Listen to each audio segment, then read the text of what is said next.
दोस्त वो जो मुसीबत में काम आए। किसी जंगल में एक मगरूर ऊंट रहता था। उसे अपने लंबे कद और चाल ढाल पर बड़ा नाज था। उसका दावा था कि मैं सबसे आला हूँ।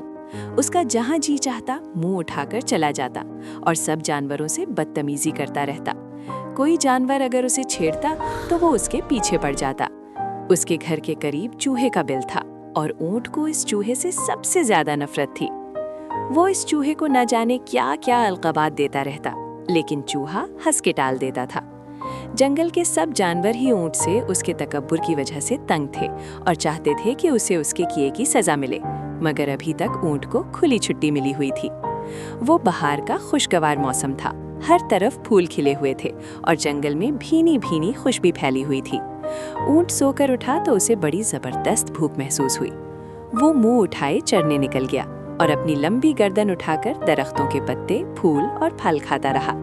इसी दौरान उसने एक कांटों भरे दरख्त की टहनी देखी तो उसे तोड़ने के लिए अपनी गर्दन ऊपर उठाई। उसने अपने दांत खारदार टहनी में गाड़े ही थे कि उसकी गर्दन एक शाख में उलझ गई। अब तो ऊंट की सारी शेखी हवा हो गई। वो जोर लगा लगा कर जब थक गया तो जोर जोर से रोने लगा, मगर किसी ने उसकी ना आवाज सुनी और ना ही मदद को आया। कुछ देर बाद जब जंगल के जानवरों को ऊंट की मुश्किल का पता चला तो वो उसको हमदर्दी से देखने लगे, लेकिन उसकी मदद फिर भी ना कर सके। इसी दौरान चूहा भी वहां पहुंच गया। उसने ऊंट की जो ये हालत देखी तो दरख्त पर चढ़ना शुरू कर दिया।